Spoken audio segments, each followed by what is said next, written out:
तो इसी chromatic dispersion को, यानी कि रंगों के आधार पर, क्रोमेटिक मीन्स रंग नहीं है यहाँ पर, वेवलेंथ बोलेंगे मेनली। तो वेवलेंथ के बेसिस पर कैसे रिफ्रैक्टिव इंडेक्स चेंज होता है, इसका एक ब्यूटीफुल एग्जाम्पल हम लोग देखते हैं प्रिज्म में। प्रिज्म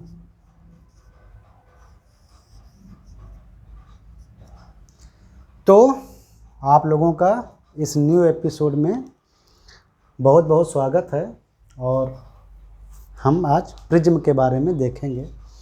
प्रिज्म कुछ नहीं, प्रिज्म एक सॉलिड ट्राइएंगुलर एक ब्लॉक होता है, ऐसे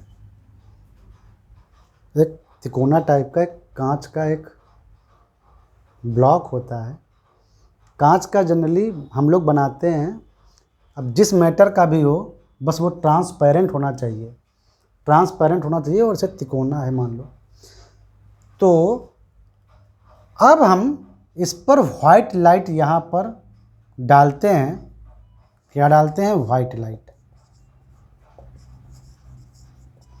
और मान लो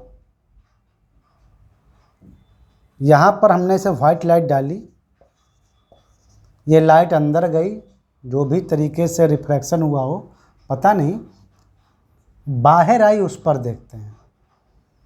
तो ये बाहर मतलब इधर से गई और इधर से इसको निकलना है। तो पहले इस सरफेस पर एक नॉर्मल लेते हैं, क्योंकि ये जो सरफेस है ये वाला, इस तरफ है मान लो एयर, इस तरफ, और ये है ग्लास अंदर।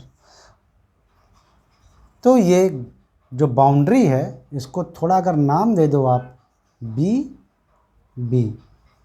ये जो बाउंड्री है, ये ग्लास और एयर को सेपरेट करती है, ठीक है। तो अगर कोई वाइट लाइट इसके अंदर गई और मान लो इसके अंदर ऐसे गिरे, इस पॉइंट पर वाइट लाइट में सब कलर होते हैं, बता दिया हमने, और उनको मेनली हम 7 ग्रुप में डिवाइड कर देते हैं। तो देखो, ये जो प्रिज्म है वो कांच का अगर बना है या किसी और ट्रांसपेरेंट मटेरियल का बना है, तो उसका एक रिफ्रैक्टिव इंडेक्स होगा म्यू, जर्नल। लेकिन वो रिफ्रैक्टिव इंडेक्स वेवलेंथ पर डिपेंड करता है कि जो लाइट आ रही है उसकी वेवलेंथ क्या है। और हम जानते हैं कि जो रिफ्रैक्टिव इंडेक्स है वो वेवलेंथ बढ़ने पर घटता है, या कह लो फ्रीक्वेंसी बढ़ने पर बढ़ता है। तो यानी कि इस प्रिज्म का जो ग्लास का अगर बना है, तो जिसका भी बना हो ट्रांसपेरेंट मीडियम, एक ट्राइएंगुलर है ये, तो इसका जो रिफ्रैक्टिव इंडेक्स होगा वो अगर वायलेट के लिए म्यूवी है, इंडस के लिए म्यू आई है, चूँकि इनकी वेवलेंथ अलग है, तो रिफ्रैक्टिव इंडेक्स इसी प्रिज्म का हर रे के लिए बदलता जाएगा। ब्लू के लिए म्यू बी है, ग्रीन के लिए म्यू जी है, येलो के लिए म्यू वाई है, ऑरेंज के लिए म्यू ओ है, और रेड के लिए म्यू आर है। तो ये रिफ्रैक्टिव इंडेक्स ऐसे होगा, यानी म्यू आर की वैल्यू सबसे कम होगी, क्योंकि वायलेट कलर की वेवलेंथ सबसे कम है, तो रिफ्रैक्टिव इंडेक्स वायलेट कलर के लिए इस प्रिज्म का सबसे ज़्यादा होगा।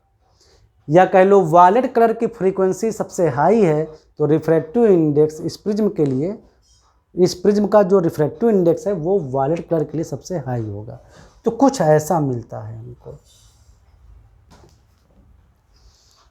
तो ये प्रिज्म वायलेट कलर वाली जो लाइट होगा, कंपोनेंट होगा, उसके लिए ज़्यादा रिफ्रैक्टिव इंडेक्स वाला मीडियम होगा। तो जो ज़्यादा रिफ्रैक्टिव इंडेक्स वाला मीडियम है, जब वो ग्लास से एयर में आएगा,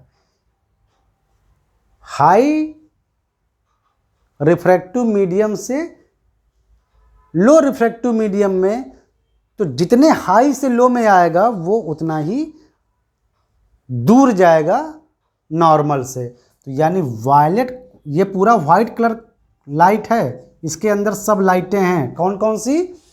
वायलेट, इंडस, ब्लू, ग्रीन, येलो, ऑरेंज और रेड। तो इसमें जो वायलेट होगा कलर, वो इस नॉर्मल से उतना दूर भागेगा वायलेट।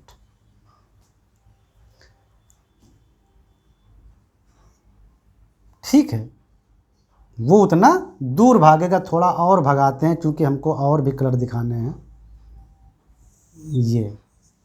ये वायलेट कलर की, मतलब वाइट लाइट टोटल आई और वाइट लाइट में से वायलेट वाला तो इधर भाग गया ज़्यादा एंगल पर नॉर्मल से, क्योंकि वो डेंस से, मतलब हाई डेंसिटी, डेंस मतलब हाई रिफ्रैक्टिव इंडेक्स मीडियम।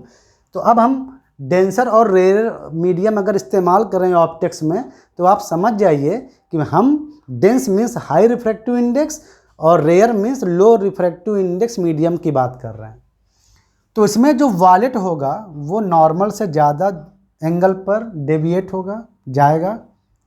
फिर आई आएगा इंडस, फिर ब्लू कलर, फिर ग्रीन कलर, फिर येलो कलर, फिर ऑरेंज कलर और फिर रेड कलर। ऐसे कलर निकलेंगे। ना मानो मार्केट से एक प्रिज्म ले लो, उस पर टार्च मार कर देखो तो ऐसे निकलेगा विब्ग्योर।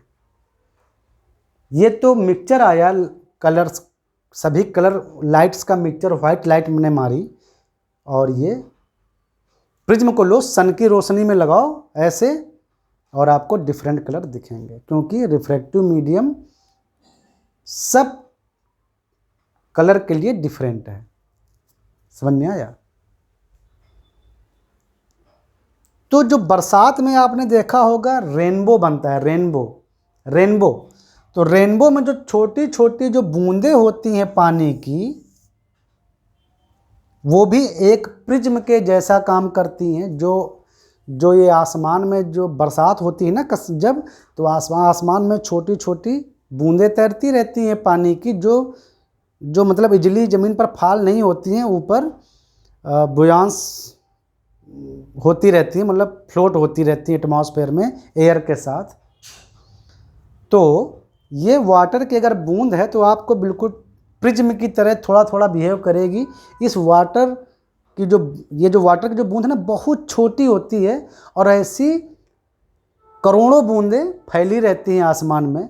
तो जो सनलाइट आती है ना, सनलाइट, इस पर जब सनलाइट जब गिरती है तो सनलाइट से टोटल जो विजिबल लाइट है वो वाइट, मतलब गिरी, एक तरह से वाइट लाइट गिरी, और यहाँ पर वो लाइट अपने डिफरेंट डिफरेंट कलर में अलग हो जाती हैं। यही ऐसे, क्योंकि ये जो वाटर है ना, ये एक ट्रांसपेरेंट मीडियम है। इसका refractive index mu equal to 1.3 तो होता ही है, लेकिन ऐसे जनरल वाइट लाइट के लिए 1.3 होता है, लेकिन ये भी डिफरेंट वेवलेंथ वाली लाइट के साथ बदलता रहता है। तो ये जो वाटर है, वो वाटर की जो बूंद है छोटी सी एकदम माइन्यूट सी, वो एक प्रिज्म की तरह बिहेव करती है और इनकमिंग वाइट लाइट को उसके कलर्स में तोड़ देती है। ऐसी करोड़ों बूंदें होती हैं तो एक रंगीन रेनबो का निर्माण हो जाता है, रेनबो बन जाता है। ठीक है, तो आई थिंक ये प्रिज्म के थ्रू आपने इस क्रोमेटिक डिस्पर्जन को अच्छे से समझा, जो हमने इसके पहले वाले एपिसोड में बताया। और अब हम प्रिज्म के बारे में थोड़ा डिटेल में एक एक दो एपिसोड और देखते हैं ताकि प्रिज्म पर अगर कोई न्यूमेरिकल आए प्रिज्म बेसिस पर तो आप उसको अच्छे से सॉल्व कर लें। ठीक, चलो मिलते हैं नेक्स्ट एपिसोड में।